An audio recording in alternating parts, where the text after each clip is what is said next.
Salve, salve galera, sejam todos bem-vindos ao podcast Sextou com Terapia. Toda sexta-feira, meio-dia, eu me chamo Alex Mendes, você já me conhece. E hoje, a pedidos, estamos na parte 2 desse conteúdo rico. Você tem baixa autoestima e nem sabe. Estamos aqui hoje com a Paty mais uma vez. Paty, se apresenta, por favor. Oi, gente, eu sou Patrícia Rosário, psicanalista. É um prazer estar aqui de novo e quero agradecer, porque tiveram tantos feedbacks, Alex, mas tanta gente entrou em contato pedindo a parte 2, falando que se identificou com os comportamentos que a gente trouxe aqui na semana. Muita coisa boa, né? Então, agradecer a cada um de vocês que entrou em contato com a gente. Estamos aí, estou aqui, ó. Tocaram o coraçãozinho dele, gente. Vocês muito obrigado, vocês escreveram parte 2 abaixo do vídeo. Estamos aqui cumprindo a promessa. Tivemos mais de quase 40 comentários. João, seja bem-vindo mais uma vez a sair de casa. João Teste está na área. Também para ajudar o máximo de pessoas possíveis. E sejam muito bem-vindos aí novamente. Sem mais delongas, iremos iniciar esse assunto baixa autoestima que falamos bastante. Hoje é a parte 2. Se você não assistiu a parte 1, pode terminar a parte 2. Depois você pode assistir. Não tem problema, tá no YouTube, no canal. Mas antes, curte, comenta, compartilha, porque o bem não pode parar. Paty, como você quer começar hoje? Fala pra gente. A gente conceituou tanto a autoestima na semana passada e eu fiquei pensando demais nesse conteúdo essa semana, sabe? Eu fiquei refletindo muito sobre a autoestima. E aí eu cheguei a uma conclusão assim, mas geralmente a gente tem uma resposta emocional. Então, como que a gente sente que a gente tá bem, que a gente tá com a autoestima fortalecida? Aí eu pensei assim, Alex, sabe quando a gente tem um profundo e honesto amor por si mesmo? Sabe? Quando dá aquele quentinho no coração e a gente pensa assim, puxa, é bom ser eu mesma. Eu estou feliz com a história que eu estou construindo, com a minha jornada. Eu acho que essa é a sensação de ter uma autoestima fortalecida. Porque ela se constrói todo dia, como a gente falou. E por que profundo e honesto?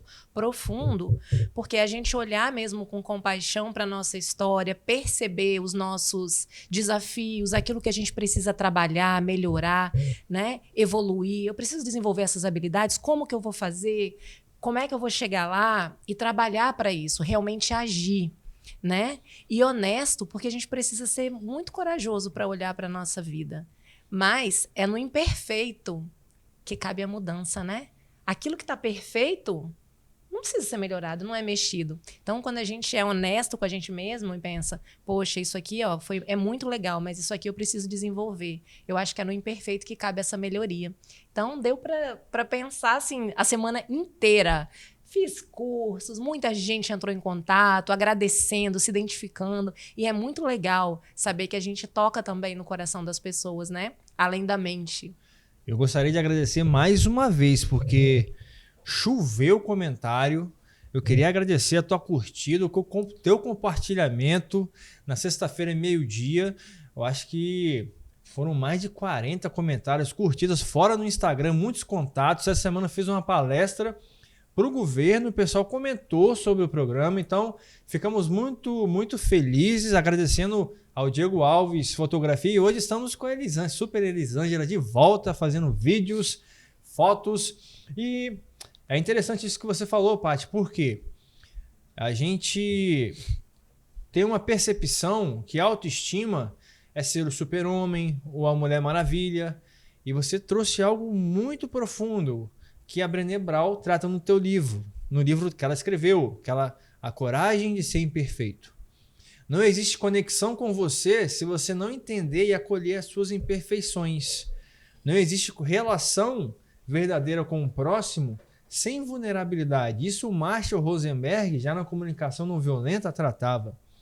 Então, para que eu possa me conectar verdadeiramente com o João, com você que está nos assistindo, com a Paty, é preciso demonstrar vulnerabilidade.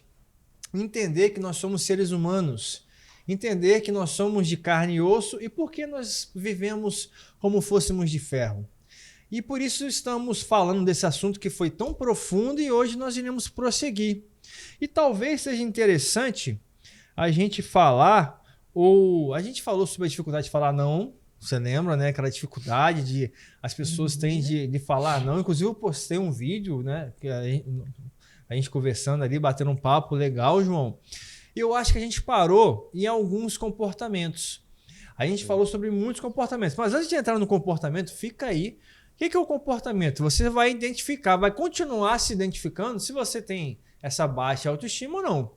Paty, quer dar alguma contribuição antes de entrar no comportamento ou quer entrar no comportamento já? Eu acho que a gente já pode ir direto, porque muita gente realmente se identificou. Igual a gente falou na semana passada, né? Quando a gente vai conceituar e falar de autoestima, a gente já pensa assim, não, eu não tenho problema com autoestima, não. E aí, quando a gente começa a falar assim, isso acontece, isso acontece, isso acontece, aí, opa, a gente vai se reconhecendo, né?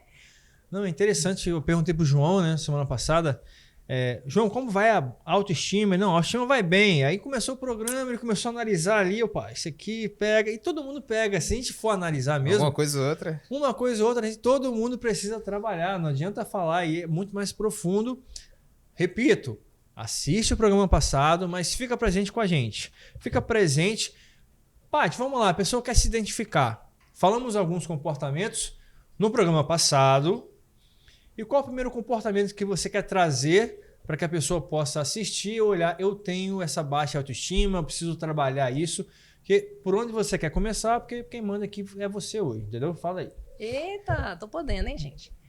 Olha só, você falou aí da dificuldade de dizer não, né? Sim. Que traz aquele esgotamento, traz aquela coisa de ficar agradando a todo mundo, né? Quando a gente vai numa camada mais profunda. E a gente explicou isso tudo já. Mas e a dificuldade de receber um não? Também. Vamos botar isso na conta também, gente? Da baixa autoestima? Porque é tão difícil receber um não. Dói tanto, não dói? Eu acho que nós temos uma geração que não sabe ouvir não. Porque em muitos casos, né? Não vai ter realmente, não tem horário para o paciente. Em muitos casos, o paciente não consegue chegar no horário. Em muitos casos você vai falar, eu falei até na palestra, né? Um filho vai pedir algo, pai, eu quero o iPhone da última geração. O pai vai falar não, e o filho não sabe ouvir não. Então, essa dificuldade de lidar com o não, tanto o não de uma pessoa, tanto você falar não, eu acho que tem tudo a ver com baixa autoestima. Pode falar aí, Paty. Você trouxe o assunto. Porque são dois extremos, mas a gente acaba chegando no mesmo lugar, né? Porque essa dificuldade agora de ouvir um não coloca a gente num lugar muito difícil, muito desafiador. Imagina uma pessoa que trabalha com vendas, por exemplo, se ela não está com aquela autoestima fortalecida. Hoje, claro que tem aí o marketing digital, todo mundo vendendo pela internet, mas vamos voltar um pouquinho assim, sabe aquela pessoa que tem que ir nos lugares, vendedor de porta em porta, vamos dizer. Aí ele começa lá o dia, todo motivado, aí primeiro, não. Vai no segunda loja, ele entra lá, não. Se essa pessoa não tiver bem emocionalmente, o que é que ele vai fazer no final do dia? Sentar na rampa e chorar, né? Ou desiste. Eu vou desistir, eu não vou fazer mais. Então, a gente precisa olhar, geralmente, para os extremos, né? Porque os extremos acabam sendo os opostos que estão falando da mesma coisa. Então, tanto a dificuldade de dizer não, de impor limites, de se posicionar, porque a gente, como você disse, a gente está sempre dizendo sim para o outro, a gente está dizendo não para a gente. Né? Como a dificuldade de receber também. Porque aí a gente vai buscar isso lá atrás nas nossas raízes. Quantas vezes isso aconteceu na minha vida? Como que eu me senti? Da onde isso veio? A dificuldade de lidar com a frustração, que faz parte da vida também, né? Nem tudo é do jeito que a gente quer. Aliás, quase nada é do jeito que a gente quer. A gente não controla a vida. É uma ilusão, né? O controle é uma ilusão do medo. Então, a gente tem que aprender. Isso é se fortalecer. É ir com a resiliência ali. Prosseguir, sendo antifrágil. E me veio uma frase, um insight muito forte aqui agora. Eu aplico algo na minha vida que sempre dá muito certo. Todo não que eu recebo é um sim de Deus ou da vida para mim.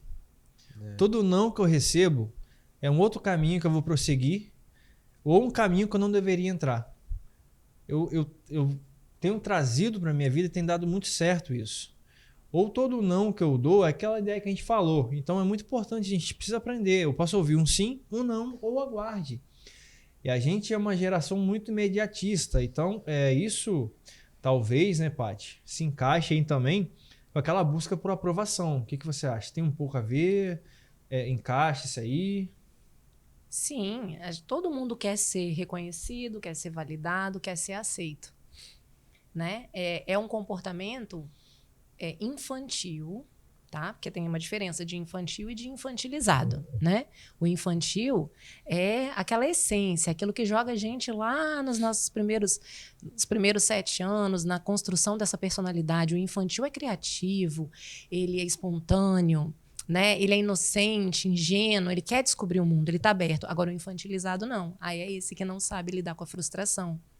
Então, todo comportamento acaba jogando a gente lá na psicanálise, né? Que a gente ama, que vai olhar para toda a vida, toda a história, toda a construção de vida desse indivíduo.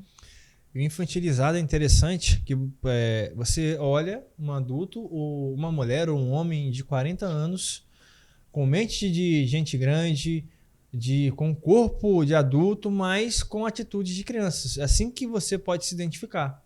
Esse é um infantilizado, talvez, né? Que busca aquela busca desesperada, neurótica por aprovação, pelo sim, pelo elogio, que a gente mais para frente pode falar um pouco, mas é muito interessante.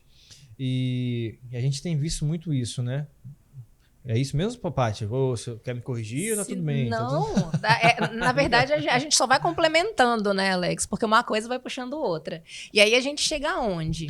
Nessa João, dificuldade de dizer não. Mas tem um negócio aqui, Paty. Não, pode terminar, por favor. Desculpa. Eu ia chegar lá na síndrome do Salvador. Eu ia perguntar aqui que negócio é esse, João? De que negócio é esse, Paty, de síndrome do Salvador? Fala aí pra gente. Olha, eu acho que é aquela Ela pessoa... coçou a cabeça, o negócio é sério, hein? Porque não é 2 mais 2 igual a 4. A síndrome do Salvador. A pessoa, ela quer salvar todo mundo. Então, ela quer fazer tudo por todo mundo o tempo todo. Seja fazendo, seja pagando, seja fazendo no lugar do outro. Até e aí, sofrer pelo outro. Sofre pelo outro. E aí a gente chega num lugar muito perigoso. E muito desafiador também. Por quê? Olha só, pensa comigo. João tá passando por uma dificuldade. João chega para mim e fala: eu quero resolver a vida do João. Eu quero resolver a vida do Alex.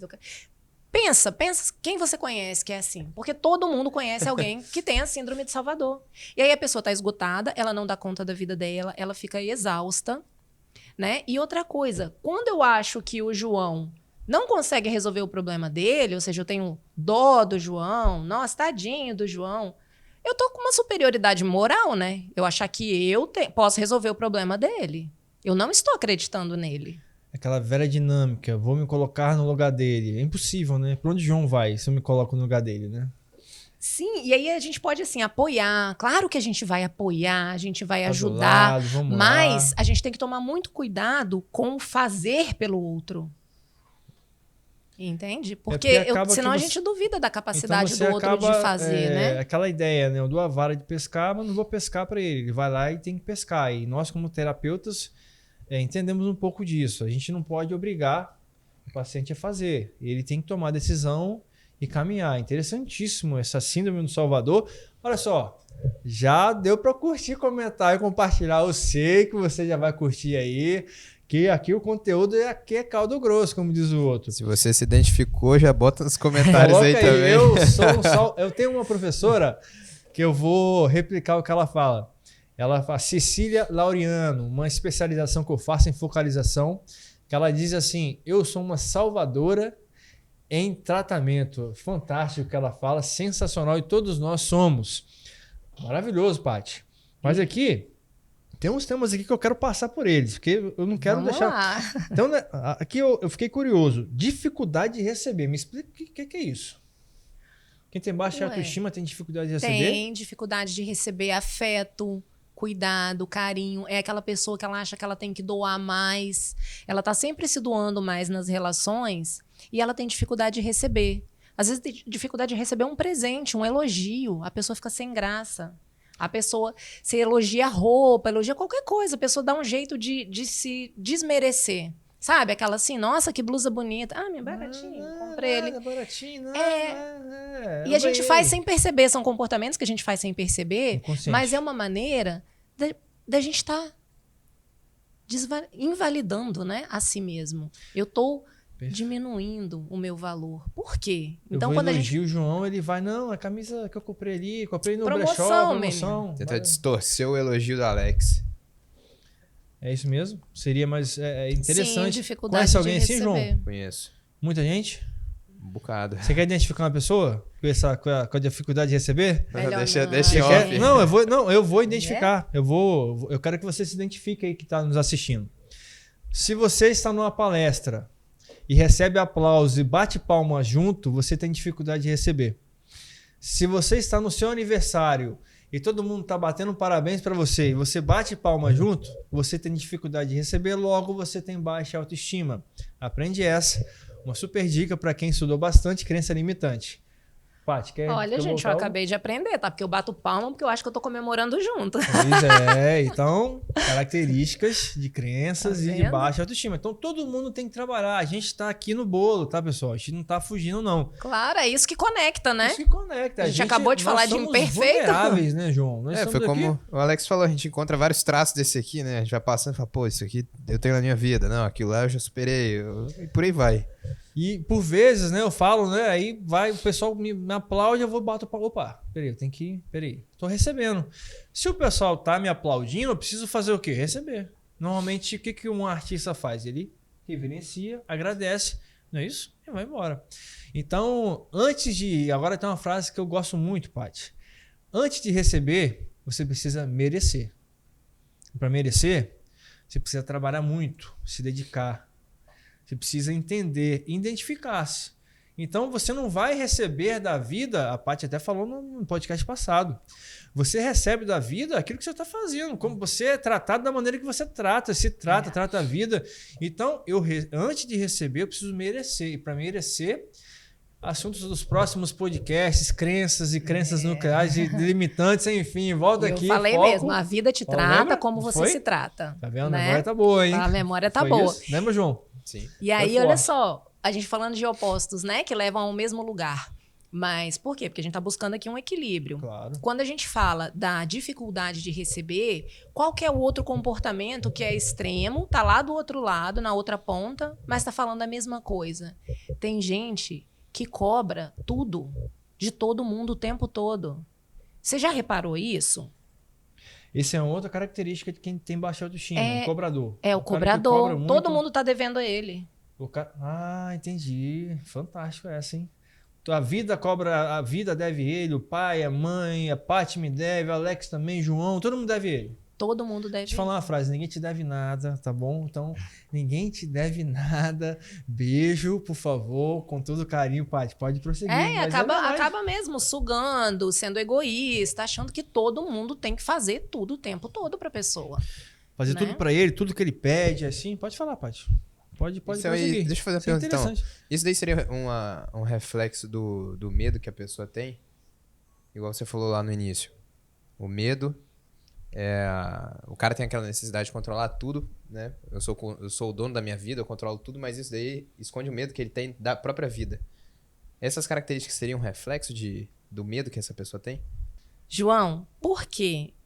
Sim e não. Porque o medo, a gente tá falando do medo. Por que o controle é uma ilusão do medo? Eu quero controlar tudo porque eu tenho medo de dar errado.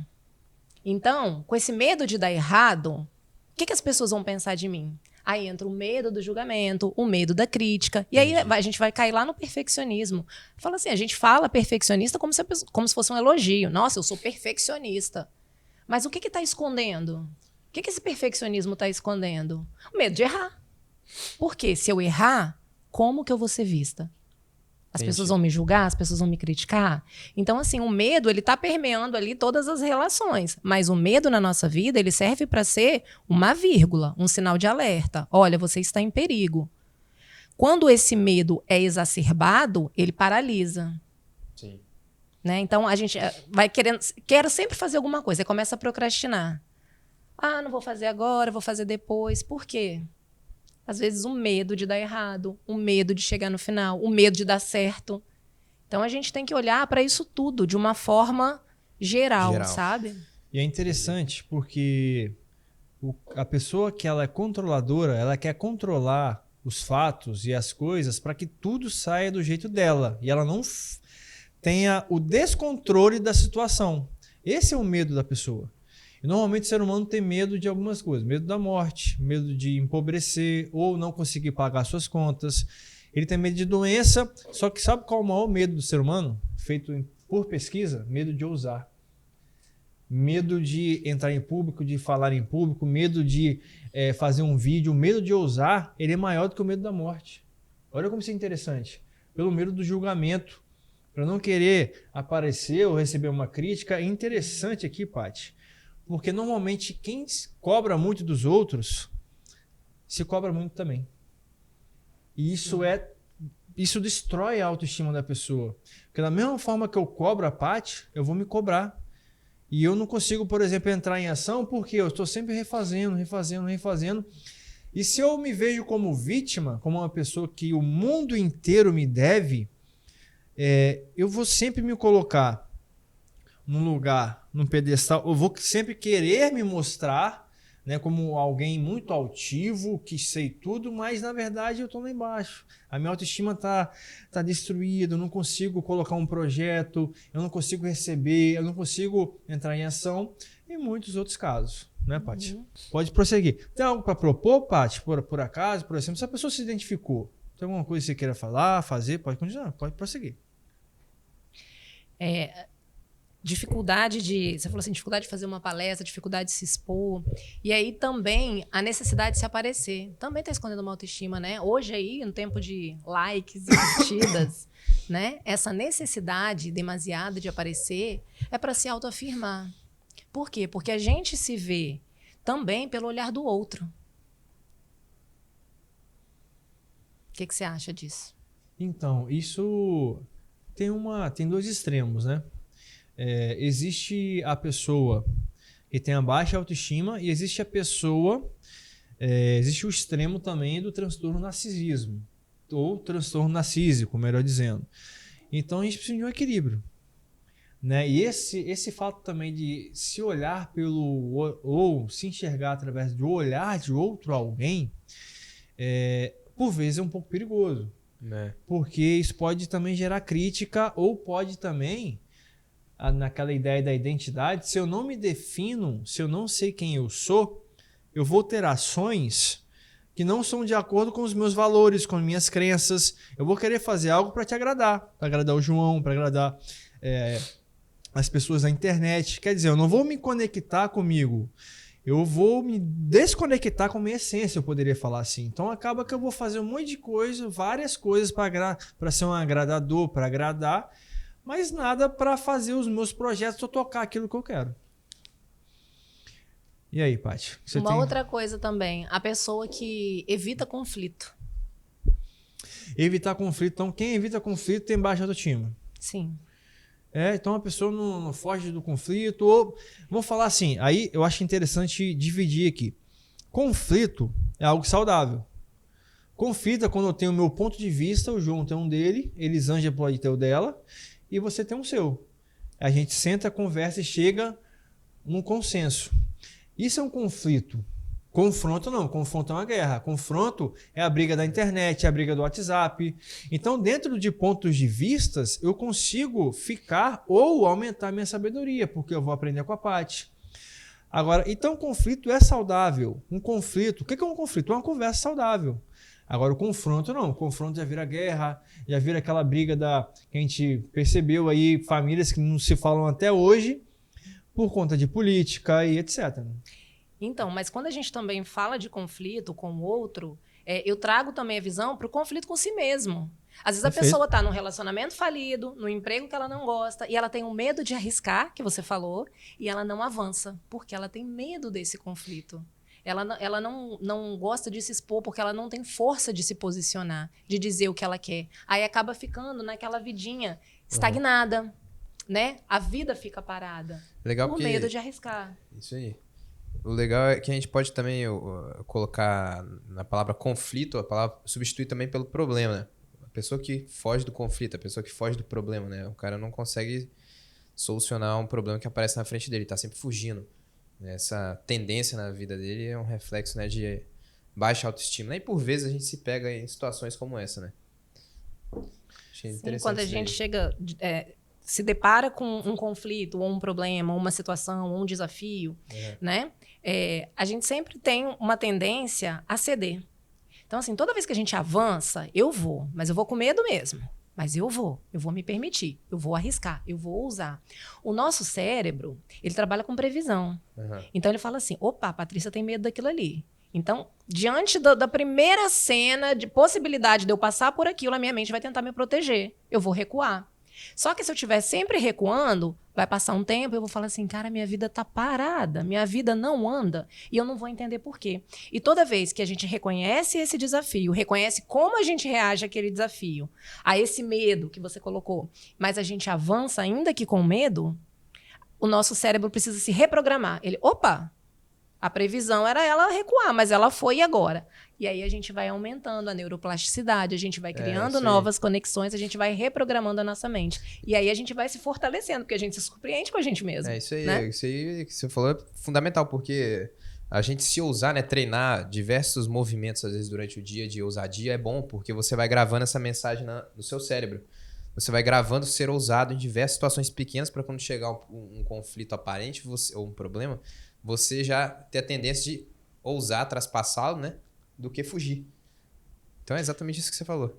E toda vez que você foge, você só está aumentando o seu medo, só está aumentando. Pessoal, a parte 2 está boa, eu sei que o conteúdo é fantástico, nós prometemos em gravar essa parte 2 importantíssimo.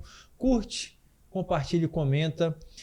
Paty, se você pudesse, você pode, melhor dizendo, dar aquele, não conselho, que terapeuta não dá conselho, mas de tudo que a gente falou, se você quisesse falar ou finalizar esse assunto, o que você falaria para as pessoas? Você tem algum recado final? Você tem uma mensagem especial para a galera fantástica que está nos assistindo?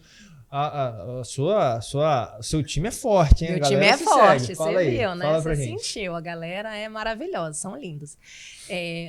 Eu acho que a gente podia encerrar trazendo o combustível da autoestima. A gente falou de comportamento, a gente conceituou tudo isso na semana passada, mas assim, o que vocês acham que é o combustível para trabalhar, para fortalecer essa autoestima que a gente precisa tomar todos os dias, né? Eu, na minha visão, eu acredito muito na autoconfiança. Na autoconfiança e na esperança. Não no sentido de ficar esperando, mas na esperança de pode ser melhor, a vida pode ser mais leve, eu posso mudar de emprego, eu posso ter um relacionamento saudável, né? Porque isso eu vou me fortalecendo, já vou ensinando para minha mente onde eu quero chegar, enquanto eu vou alimentando a autoconfiança, que aí a gente vai avançando. E aí me lembra uma história, posso contar rapidinho? Pode. Rapidinho para a gente finalizar? Uma história que eu acho muito emocionante sobre autoconfiança, que é da cantora Elza Soares, né? Faleceu ano passado, com seus 90 anos, mas eu acho muito, muito linda, porque a história dela é a seguinte, ela tinha 13 anos, da favela, pobre, passava fome, já era mãe com 13 anos, e naquela época ela foi se apresentar num programa de rádio. Né, nos tempos áureos. Hoje a gente tem podcast, temos Diego Alves, fotografia, Elisângela, maravilhosa. Mas naquela época era aquele show de calouros ao vivo, né? 1000 pessoas lá. E aí ela pegou uma roupa emprestada, encheu de alfinete e foi. E era de gala, né? A roupa era de gala, que o pessoal se apresentava nas vozes lá dos anos 30, 50. Quando ela chegou lá, Ari Barroso, que era o apresentador e compositor, apresentava os calouros lá no piano, falou bem assim, quando ela entrou no palco, todo mundo começou a rir. Todo mundo começou a rir. E aí ele falou assim, ô minha filha, o que é que você veio fazer aqui? Ela falou, eu vim cantar. Ele, mas quem disse que você canta? Ela, eu. E aí ele falou assim, de que planeta que você veio, hein, criatura? E aí, nesse momento, ela falou assim para ele, eu vim do mesmo planeta que o senhor, do planeta Fome. porque ele também havia passado fome na infância. E nessa hora, todo mundo que estava rindo se calou, isso está na biografia dela, e ela cantou. Ele mostrou, né, o microfone, começou a tocar o piano, e quando ela soltou a voz, ela foi aplaudida de pé. E aí ela começou a chorar, depois ele foi, abraçou aquela menina, né, aquela adolescente, e falou assim, aqui, neste momento, nasce uma estrela. Então, isso é autoconfiança. É a gente acreditar na gente mesmo quando ninguém acredita. Foi tudo que a gente falou na semana passada. Se eu tenho certeza do meu valor, não importa o valor que o outro vai me dar. Eu tenho essa certeza interna. Eu preciso trabalhar isso para não ficar vulnerável, né? Então, eu acho que é essa autoconfiança que a gente precisa trabalhar todo dia. É se conhecer, se reconhecer, trabalhar as nossas habilidades, né? E ter essa coragem de ousar, de ir para a vida, de ter a esperança de ser melhor, né? De evoluir. Acho que é isso. Sensacional, fantástico. Se a pessoa quiser te achar, qual o contato do Instagram, Paty? Eu quero te contratar, eu achei, me conectei com toda certeza. Você já está comentando aí, eu sei, curtindo, compartilhando. Se você se identificou, fala com a gente. Se a pessoa quer te achar, como que ela faz? Gente, meu Instagram é, né, @Patrícia_Rosário_psicanalista. Então, Patrícia Rosário Psicanalista. Pode entrar em contato aqui com o podcast também, estamos aí. Vamos subir uma hashtag aí, gente. Eu vim mais vezes. Vamos sim, com certeza. Porque foi muito legal, né? E eu já aproveito para me despedir também e agradecer a oportunidade, mais uma vez, participar aqui com vocês. Gente, foi incrível. E eu tenho certeza que quando a gente se conecta com a nossa verdade, a gente alcança cada vez mais pessoas. Paty, muito obrigado mais uma eu que agradeço, conteúdo rico, fantástico. Isso aí. João, qual o seu contrato para terapia? Obrigada. Não, João não, mas João, obrigado pela participação aí. Sempre juntos aí, João Teste. Um abraço pra galera aí rapidinho, João. Um abraço, pessoal. Desejo sempre o melhor para vocês. Que vocês sejam bem-sucedidos em tudo que vocês fizerem. João tá solteiro, hein, galera? Manda um recado aqui se você quer. Brincadeira, não manda. Deixa nos comentários. Deixa nos comentários aqui. Então, se você quer me achar, pode deixar o comentário aqui abaixo. Mas se você quer entrar em contato, @alexximenez.psi ou www, vai estar aqui escrito, tá? O meu, da Paty também, www.alexximenez.com.br ou 279-8107-8505. Eu quero agradecer a tua audiência, a tua paciência, a tua persistência e falar para você, se você se identificou, escreve aqui embaixo, escreve aqui abaixo, pede assim, ó, eu quero a Paty mais vezes aqui que a gente vai trazer, beleza? E eu quero, toda sexta-feira, meio-dia, nós estamos aqui e eu quero desejar um ótimo final de semana e até a próxima sexta-feira no Sextou com Terapia.